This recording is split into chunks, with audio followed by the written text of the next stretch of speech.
I'm very honoured to be able to interview Paul Latham, who's a kind of legendary figure in the British live music industry.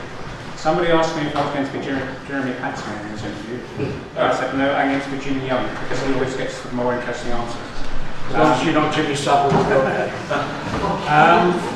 What I thought I would do, partly because I think it relates to what we've been talking about today, is I wanted to begin, in a sense, by asking Paul how he got into this business himself, and then talk a bit about issues of the sort of skills that promotion needs, how they acquire them, issues of training and things, which Paul is very involved in a different part of his life from my nation's chair of creative and cultural skills. But if we could just begin on a personal level, how did you get into this business? I left school before I did my A-levels. Mum and Dad couldn't really afford to keep me at school, so I'd done quite well in my O-level, so I became a civil servant. And it was only recently I remembered what fun I had when dearest Margaret Hilda passed, because one of her first jobs was to cancel my pay review and cancel what I was doing. As the union rep, it was my job to go out and get other people, my members' jobs, so I ended up working in a dole office as opposed to signing on in a dole office. So to keep my sanity, I went to work as a cabin flyman down at my local rep theatre. Which was that? The Lyceum Theatre in Crewe, epicentre of entertainment. And actually my vast bulk was my best sort of thing, because it was swinging from the fly floor on hemps and sort of counterweighting French flags and things. So couldn't do it these days because of health and safety, but it sort of suited me at 17 and stupid. So so I got into it as a sort of salve to the civil service, and realised that was probably what I wanted to do as a career rather than wait for my pension. So in terms of doing it professionally, what did you do, applying for jobs? Or? I saw a job advertised for Granada Theatres, which in those days they used to run lots of nightclubs and lots of bingo clubs, and so it was like a leisure management qualification. So I actually worked in bingo for 3 years in glamorous Barnsley. Doing what? So, running clubs. We actually put shows on. We did quite a lot of concerts. There was lots of one nights. It was a way of getting lots of people in. So you put the concert on simultaneously with bingo? Yeah, you used to have to program it, so you'd have 45 minutes of Matt Monroe or 45 minutes of Freddie and the Dreamers, or all sorts of things. That was wonderful. And did you get the same audience for Freddie and the Dreamers out for the bingo, or did they go the Oh no, it was absolutely the same audience. Just come in early and stay a bit later and have your pie and peas in between the bingo. Yeah, absolutely. Well, and so from that? Apollo Leisure, September 1984. I was talking to somebody outside. Yeah, I started in Oxford as an assistant theatre manager in days where they were the music tours. What particularly attracted me, and I had to take a drop in salary to do it, because bingo paid a lot more than live entertainment, was the fact that there were some great tours. In the first 3 weeks I was there, we had Elvis Costello supported by the Putative Pogues, OMD, Depeche Mode, Meatloaf, Paul Weller Style Council, all in the first 3 or 4 weeks I was there. It was fabulous. And so what was your actual job there? And what, I was an assistant manager. So what did you actually do? Basically, I went at 8 o'clock in the morning, waited for the box office to open at 9. I'd then spend all day stocking shelves for the bars and the kiosks, get the programmes ready, wait for staff to come in for the show, do a show, count all the money, put it in the bank. I wasn't even drinking in those days. I probably got away with it, but yeah, 2 o'clock and then you start again. And so so in terms of having a relationship with actually putting the action, when did you get into that? The big thing about the Apollo venues in those days is we acted like local promoters. Right. So a lot of the promoters were London based, and while Oxford wasn't very far away, we were the ones that had all the media deals. We were the ones that could do the marketing. And very quickly I started moving around the country, and obviously the further away you got from London, unless a promoter was based in a particular city, you acted like the local promoter. So even as a venue manager, we were acting as local promoters for events. And so if, say, the agent for Elvis Costello, would they be trying to put together a tour which they would then do a deal with all the Apollos, or was it much more venue by venue? It was still, even in those days, the agents would contact the promoters, series of them. Did tend to be local. The tours used to get split up. Right. You'd have NCP based in the Midlands, Phil McIntyre was up in Preston in those days. There was any number in London, obviously. So the tours used to get carved up based on where the promoters tended to be based. Right. And then they sort of contact the venue and we. So if you were a local Apollo manager, you'd be having a relationship with a local promoter? Not singly, but yes, that more often than not. That is where my relationships were forged with the various nutters that still exist. And so were you able to have any sort of, when you ended up, I think, at the Edinburgh Playhouse, and you were managing that all together, would you make decisions about what you were going to programme? Yeah, pretty much, because we were all profit, incentivised. I mean, my first manager's job was actually Coventry Apollo, which no longer exists. And we knew we were closing it at the time, so I got 3 months to try and make as much money as possible. And I did such a good job of it that they were thinking of keeping it open, and it was such a shit, it was falling down. So I couldn't possibly. That's why I lived in those days. Yes. I lived in a pub across the road, I still wasn't drinking, God forbid. So one of the things that interests me about this, because it comes up something we talked about earlier on, is, in a sense, you moved from locality to locality. How different did you find the audience? I mean, was it very different, the audience in Oxford from Coventry to absolutely. It absolute taste change, and one of the things I always specialised in was getting to know the local culture, which was an excuse for sitting in pubs later, but yeah, definitely, because you had to be able to help the promoters that worked from that area to understand what they were doing. And at the time, the Apollo venues were both music and theatre. So I did the first ever tours of Cats and Les Mis with Cameron and Andrew. So we were spending hundreds of thousands of pounds of marketing. So if you didn't know how to get to people, you were on a hide into nothing. So were those theatre shows more profitable than music shows? Because there's 8 shows a week, yes, by and large. I mean, it was a risk we used to have to take as to whether, if you got 2 or 3 good rock shows, you would make more money than 8 music. So, take the Playhouse, for example, it's virtually all theatre programming now, very little in the way of music and the musical. Yes, it's all basically, yeah. Absolutely. The other thing I was going to ask you, and just in that context, is would you put on shows that you knew weren't going to make money just to keep the theatre full? And just keep it ticking over? Or? Well, you see, it was the promoters that were really taking the risk. We hiring the hall, you would cut the promoters some slack because you knew they were going to hurt. Right. In those days, they didn't quite hurt as much. There were better deals, better percentages. We had now. The agents squeeze you dry from the agents, and I'm not going to give too many secrets away. But there's no margin for error these days. In days of yore when I started, at least the promoters could make money and afford to lose on a couple of tours because they could make it back on other tours. But you can't afford. But from the point of view as an Apollo manager, if you had a show that was completely under flop, you wouldn't lose on that. No, that was the strength of the Apollo way, is take a rent, don't take a punt.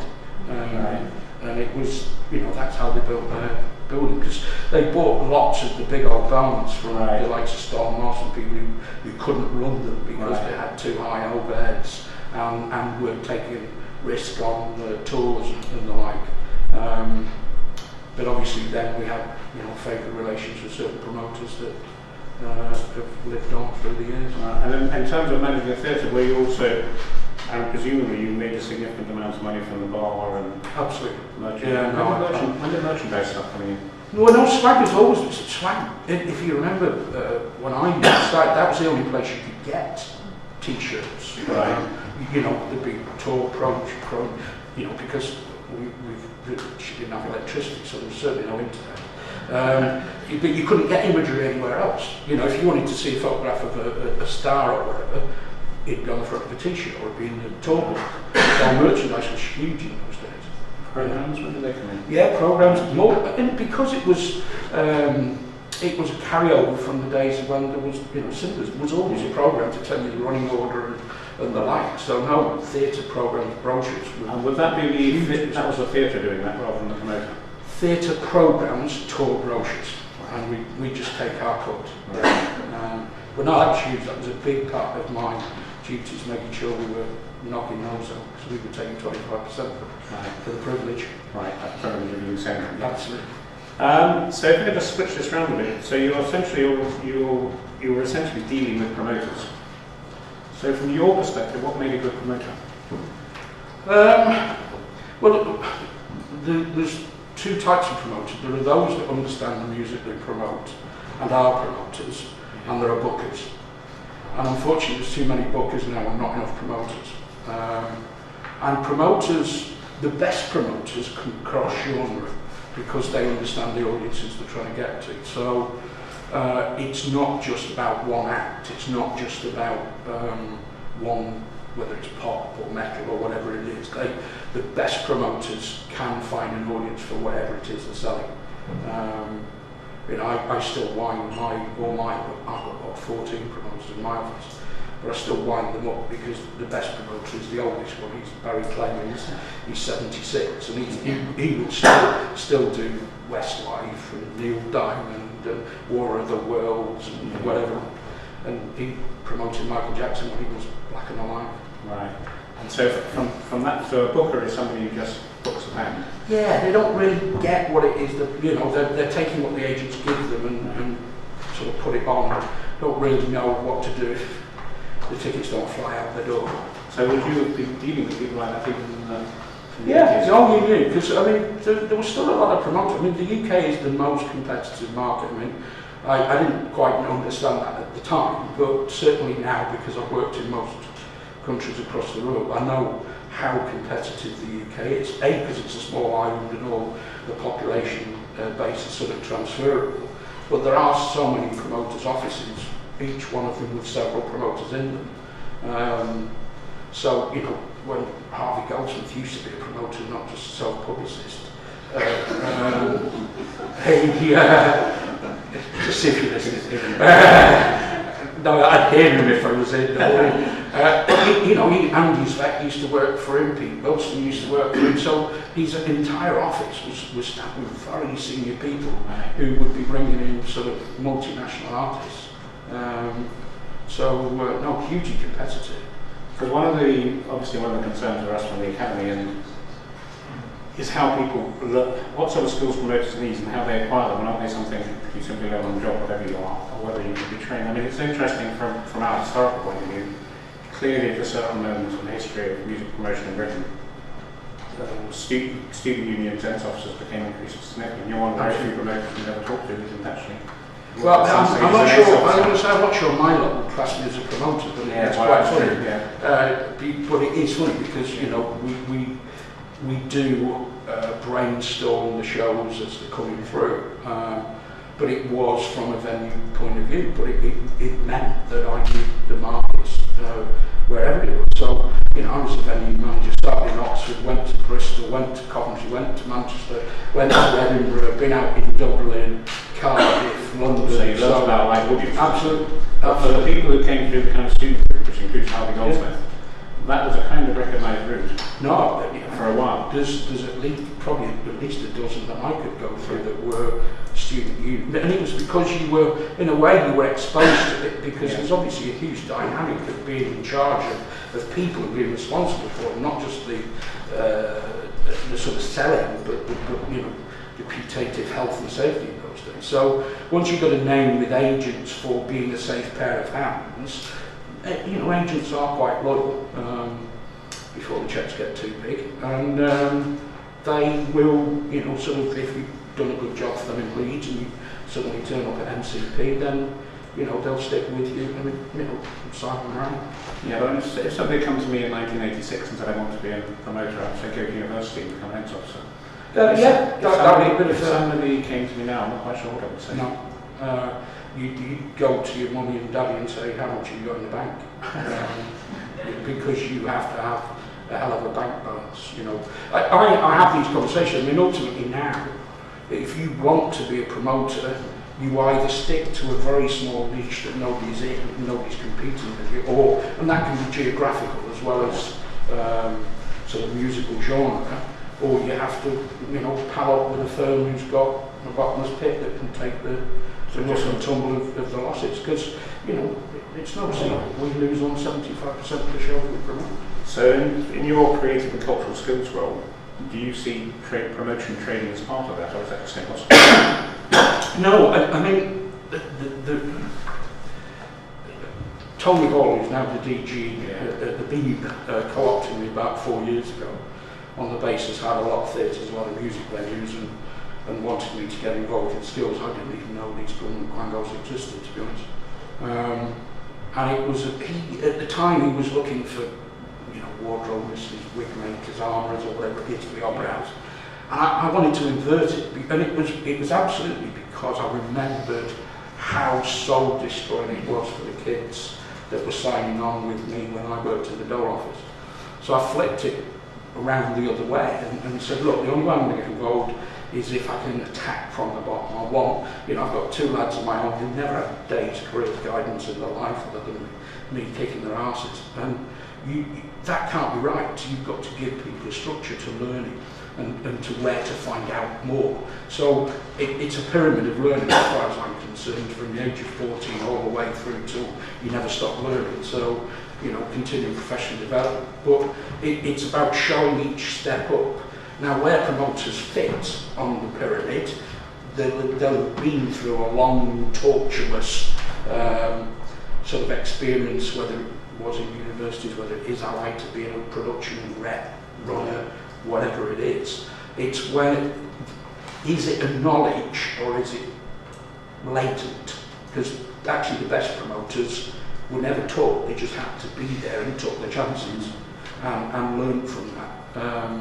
Got burnt, came back. There were some promoters that went bust every year, and not just Vince.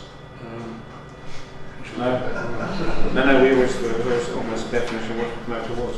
Yeah. Someone being ripped dust out. Absolutely. No, Alec Leslie, God bless him, I used to love Alec Leslie, he was based up near me. He'd go bust every year, you know, he'd get a new show coming in, and who's this going to be contracted? Because he used to have sort of Alec Leslie 1989 and Alec Leslie 1989 back end of, and you know, because they used to go balls out. I remember Jennifer Rush, he did balls on Jennifer Rush. Anyway. Well, that leads me to the second strand of questions I want to ask you, which is, this is more kind of random, but it's really about change. I mean, you've been in the industry more than 25 years now, and there have obviously been significant changes.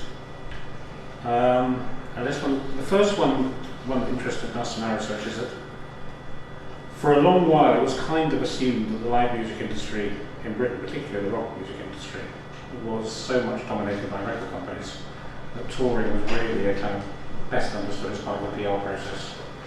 I mean, there is no doubt when I started in venues, touring was the shit on the shoe of the music business. We weren't even considered to be the music business. Right. You know, tours were the lost leaders to selling records. So in terms of being a promoter or running a venue, did that affect how it worked, or was it just something that came in and somebody else was bearing the loss? It affected the way tours work, because obviously if there wasn't an album to sell, you didn't get a tour. Right. And the sets were all to do with the theming of whatever the album was or whatever. So, you know, you see families, you know, I saw AC/DC played to 2,500 people in Manchester, and, you know, some Dire Straits for 4 nights and on every street tour. And it was great, the money the record companies invested to give you a better show. Right. But it's completely flipped now. You know, the record, you know, unless you're the actual writer and on the publishing rights, you're on the road, and that has changed the business. Probably not for the better. I mean, everybody assumes Live Nation wants to see the death of the record companies. Nothing could be further from the truth. I was more happy when those silly buggers were taking the risk, not us. But in terms of your actual sort of business dealing, so in a sense you never really had any dealing with record companies. They'd order 50, 200 tickets, and that was a lot. Yeah. You couldn't talk to them about cross-promoting. You could never. So they'd never come and talk No, about not interested. Not interested. Right. It was, where's the bar? Can we have, a few comments? And now, what do you would talk to you? We have a lot more constructive conversations because we're signing bigger checks. I mean, look, the whole 360. Madonna was the one that sort of broke. She came to us and said, "Look, I got this amount for my last album deal. You paid me more for one tour. Why don't you take my record?" It was never that we wanted to be a record company because, it's all about doing what we do best. And indeed, we ended up flogging the records back to the same record company. But it was where the money was. Right. There was no money in recorded. It's all about touring now, and it has changed totally. The second area I was going to ask you about ticketing. Yeah.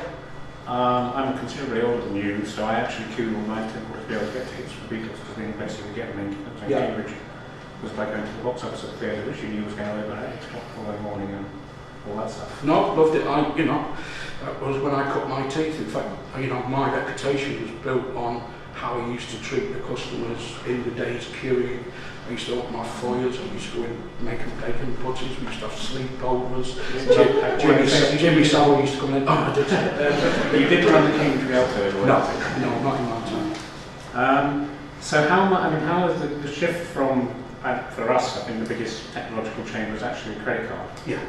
And kind of from now, so it's now instantaneous. Yeah. How's that changed? Well, business? When it was a service, when it became, do you queue for 3 days for Daniel O'Donnell, which they still do.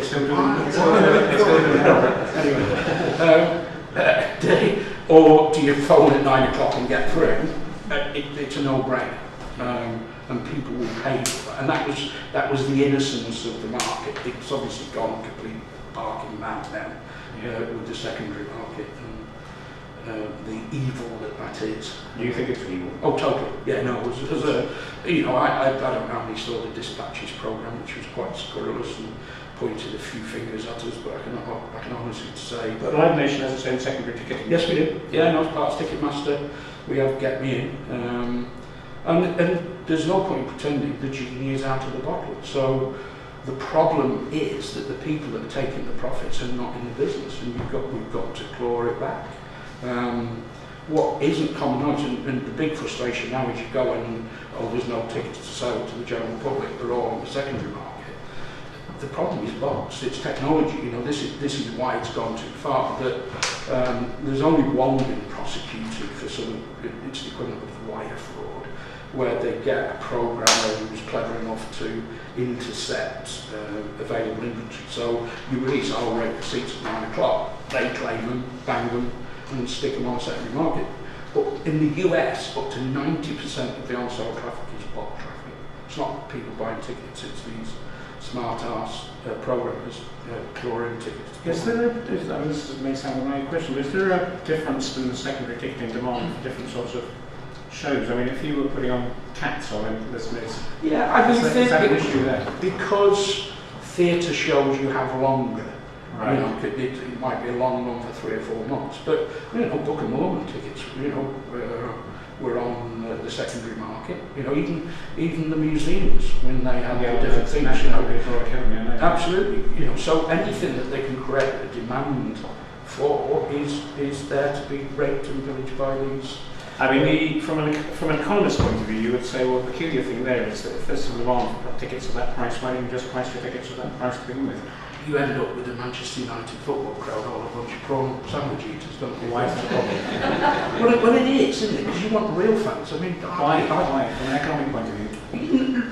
Well, actually, for an economic point of view, the reason I hate and loathe and detest the secondary market as it currently stands is if you have a certain amount of disposable income that you have dedicated to your entertainment and amusement. So if you've got 400 or 500 quid that you can, spend, I want that to be half a dozen shows. As a venue operator, I want people to come to 6, 7, 8 gigs for their fun, not 2 shows, because they've paid over the odds to some greedy bastard in a bedroom. That doesn't work for me.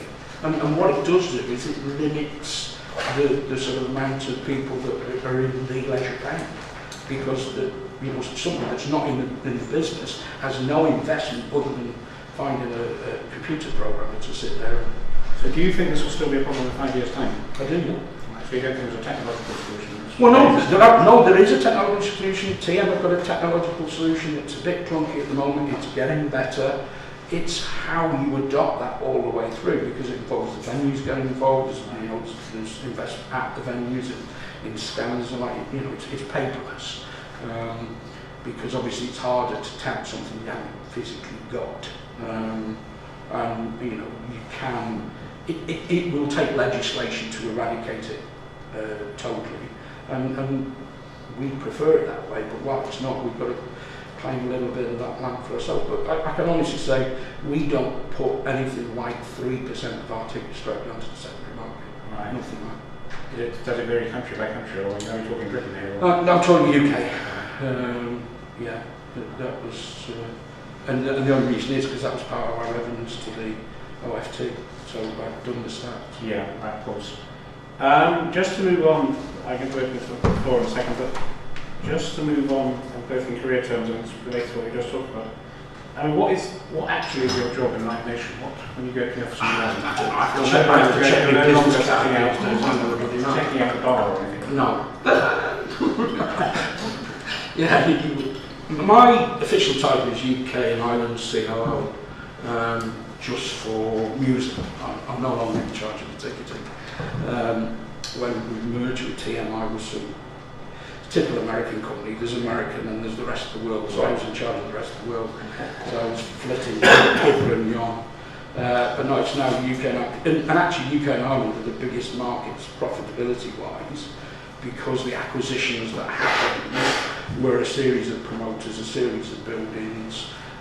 We've created festivals, we've bought festivals, and the UK and Ireland are the most successful offices in the world. So it's not really that much of a relegation for me to just be running that. But I run all the buildings, I'm responsible for all the festivals, so I'm not short of things to do. Right, so in some sense it's sort of the same job.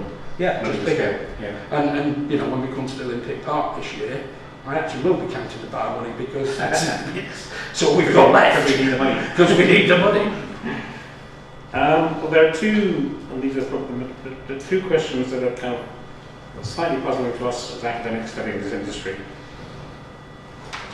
One is how Live Nation can post increasing losses every year. And the second one is therefore how you see the future. But the second, which is related to that really, is in a sense what actually Live Nation is as a company. I know that in the interview we did with you for our research, you mentioned something which I was completely inspired. If you look at AUG, it's kind of rival for you. There's a way, the way you really understand it logically is that it's essentially a property company. Yeah. And that makes perfect sense. But Live Nation, I know some people say, what is, if I was a share, because you can buy shares, and someone wants to come with a prospectus, why would I buy shares in this company once again, not like in 10 years' time? What is the vision that is actually being sold? Well, I mean, Live Nation is 6 years old now. It's an evolution. Although I've been doing the same job by March for 30 years, I've probably had 30 different big business cards as well as a exchange. But Live Nation is an entity split off from Clear Channel and then merged with Ticketmaster. And actually, there is a vision. It is a technology company. It's a technology solutions company that happens to have live music and sports at its core.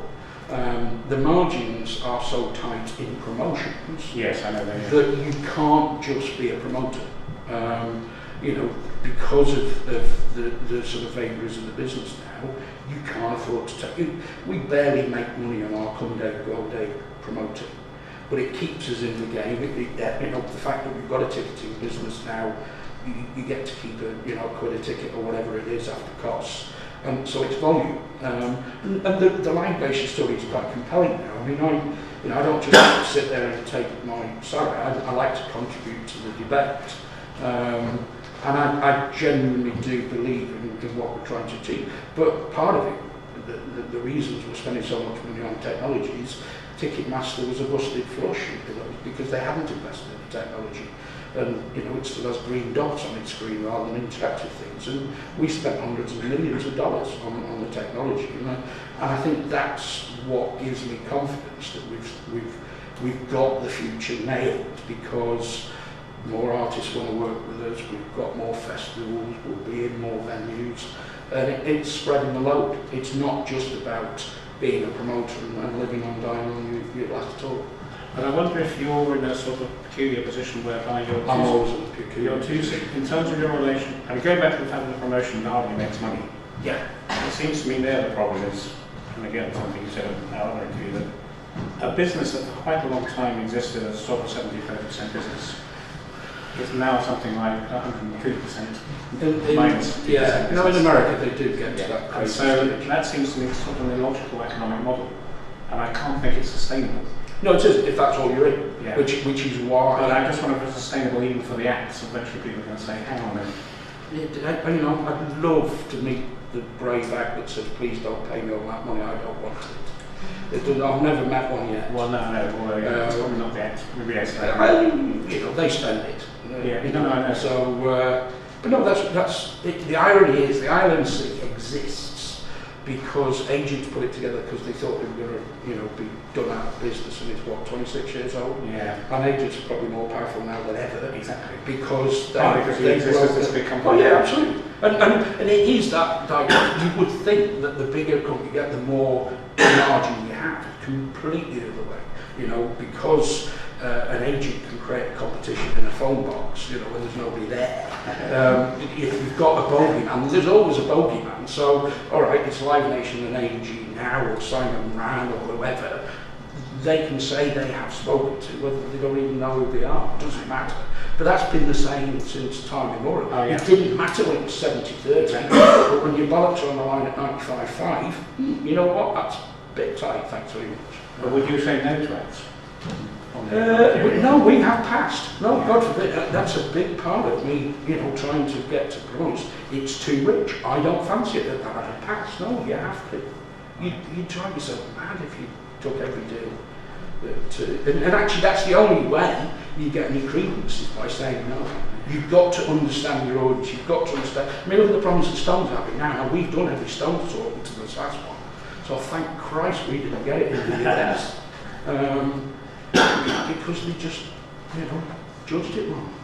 Interesting what the consequences are. Anyway, at this stage, we've got about 10 minutes, so questions from the floor. If you're fell asleep. Do you have an eye on any independent promoters at the moment? Think they're doing a good job? Independent? Or any smallest independent? Yeah, I mean, to be honest, because that is one of the good things about being a venue manager or a venue operator, is you see all the promoters coming through. And, I still meet with all my venues, still go to, it's how I get a kit going to gigs, to be bored in the office, and I'll go and stand on the front door. So you will see new promoters coming through, and you do know, because you see, see them coming through. And it's really hard for promoters, and for them to stay alive in this market, you know about them pretty quick. What advice would you give them to become the next Live Nation? I'm not sure I'd advise them to be the next Live Nation, but Simon Rand wouldn't be a bad aspiration, would it? Because that's it. It's doing what you do and do more of it. Because ultimately that's what you get respect from. Is if you can, and again, if you do it geographically, I've seen promoters that have built themselves up in areas of the country that nobody else wants to promote. They get the local venue, they get the costs down, they've got the marketing sorted. That's proper promoting. And if you can build, you can actually make yourself quite a nice living locally without bidding for national tours. There are promoters that don't go outside Bristol, promoters don't go outside Bournemouth or Gloucester. There are people, promoters that I don't even know exist because I've never had a tour in the buildings where they are. But you can make money, you can make a living wage by not fighting with us sharks. And actually, stick to it, because at least you've got the money coming in. Debbie. I was interested, when you were talking about agents, and I think from my perspective or my understanding of being Live Nation, you would just book artists, we would mainly be dealing with artist managers or artist... No, the protocol is agents, you know, the agents, the bands managers go through their agent, the agent have the auction via the promoters. They will tend to go to their favoured promoter first and make sure the money's enough, but then they may well, you know, wind up the promoter and say, oh no, there's big to Simon in fancy stage, you've got to up it another It's couple of interesting million. because I just would not have thought that you were having to compete for artists. Oh yeah, especially in the UK. Especially in the UK. And there are certain territories that we have where we've got the fifth member of ABBA in Sweden, and he very rarely has much competition. AEG went there and soon came out because they don't like competing too much, but you can't get too complacent. And certainly not in the UK. The UK is a vicious market.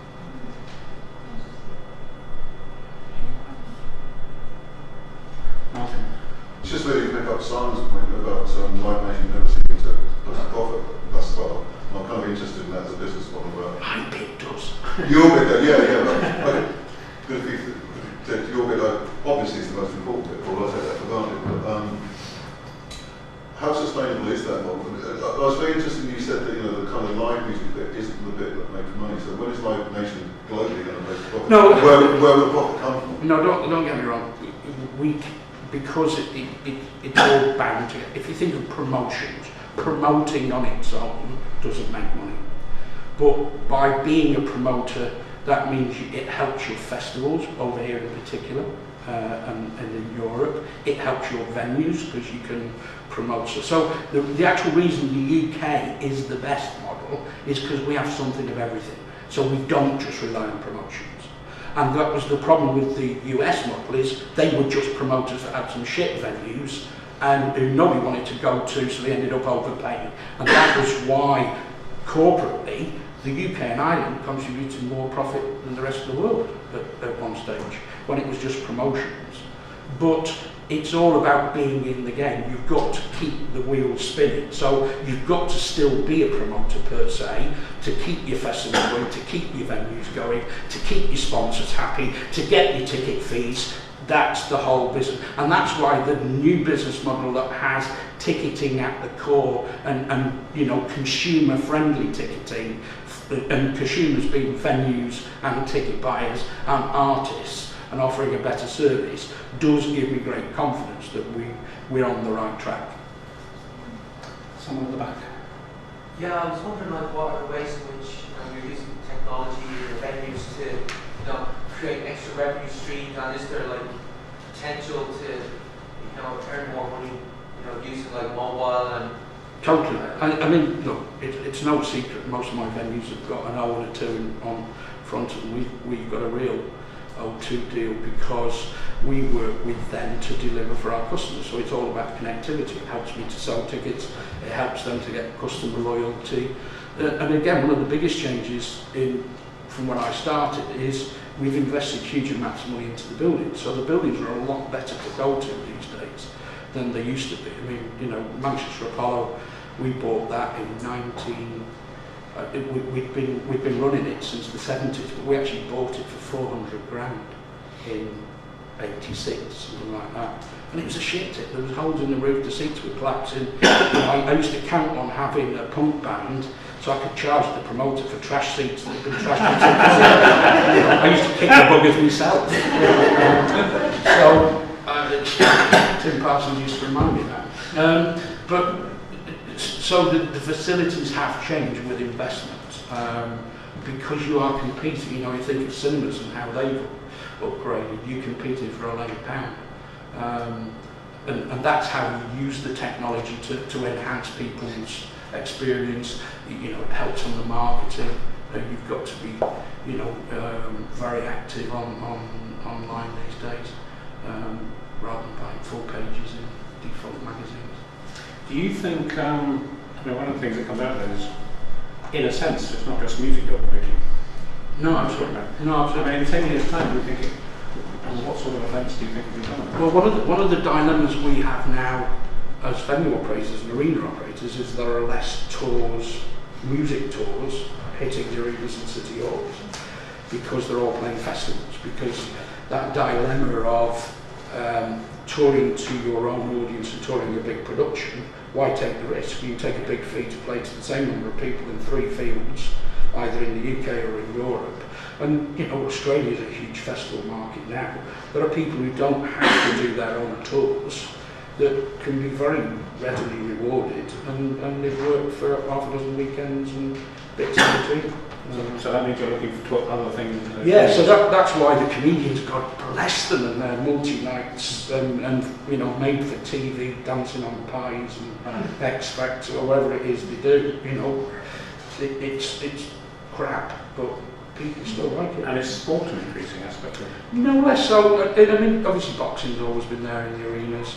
Darts, God bless the darts. And I'm not letting any trade secrets out here, but 3 weeks ago, the spend per head on the bar in Dublin, see, I still know about the bars.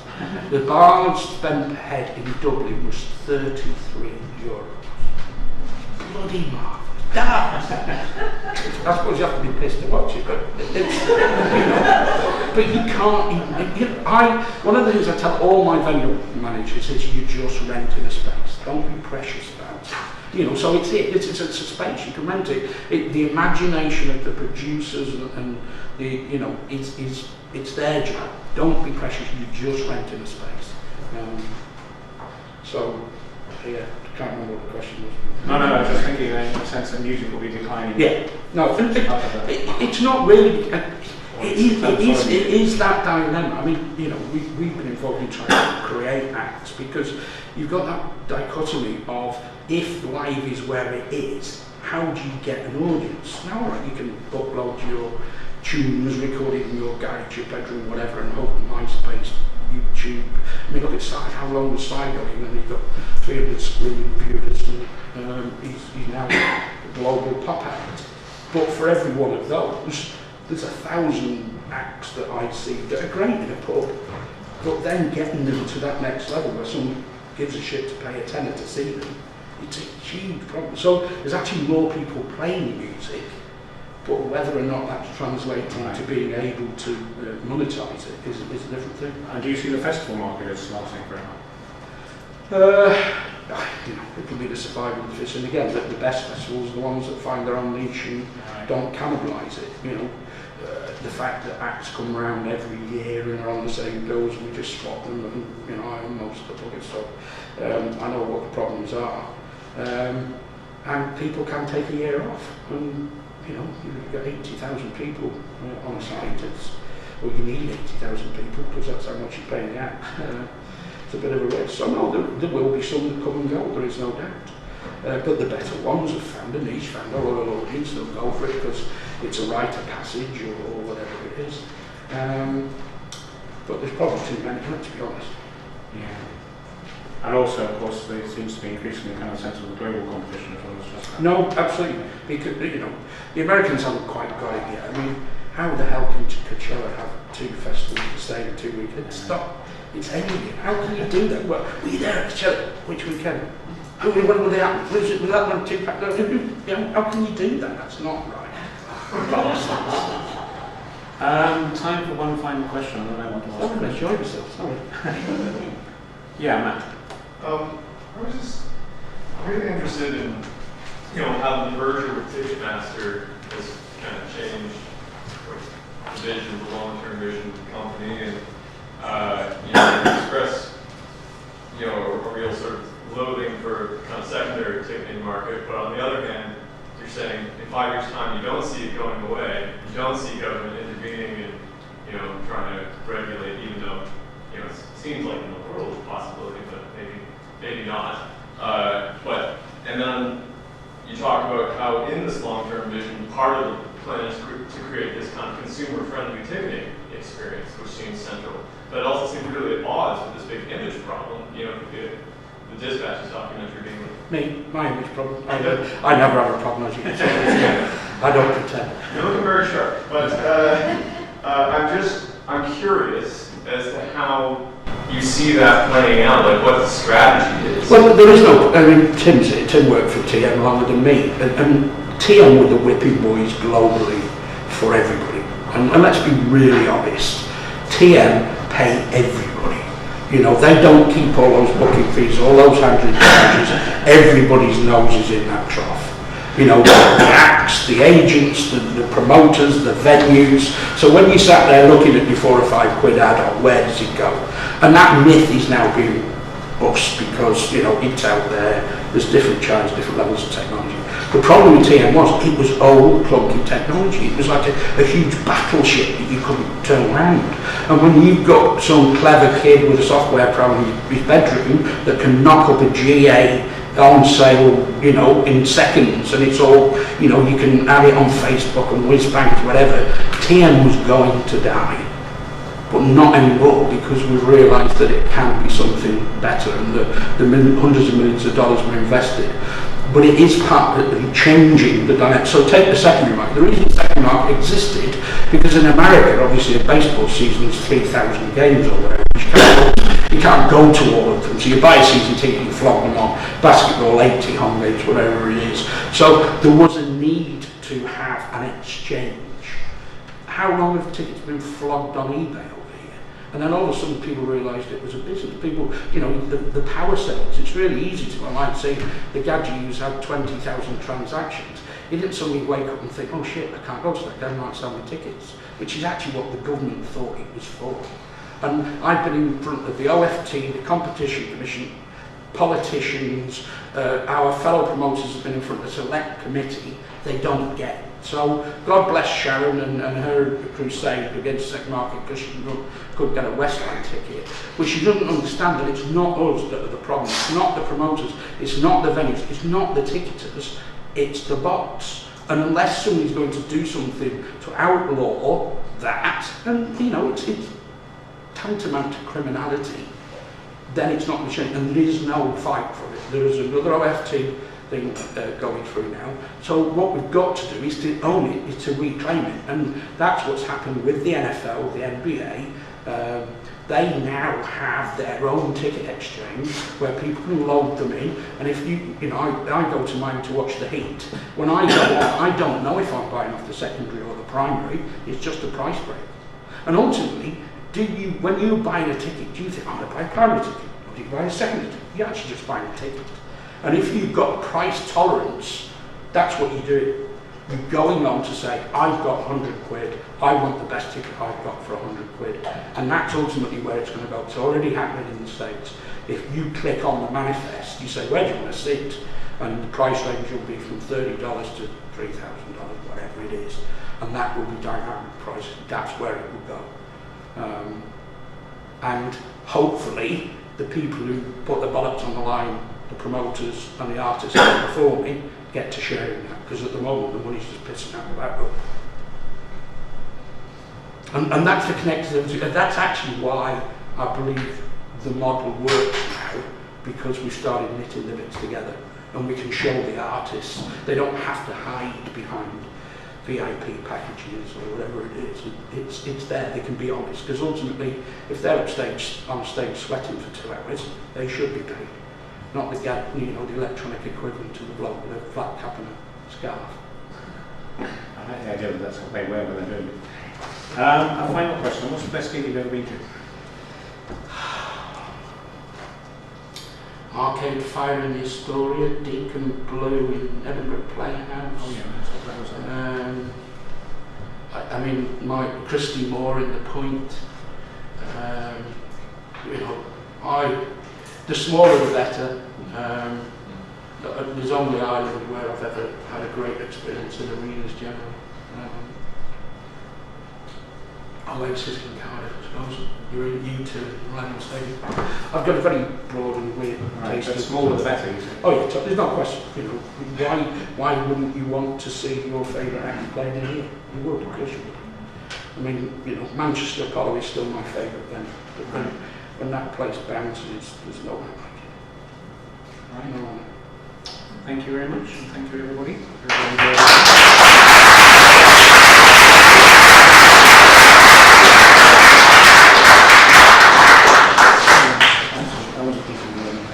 Wasn't it?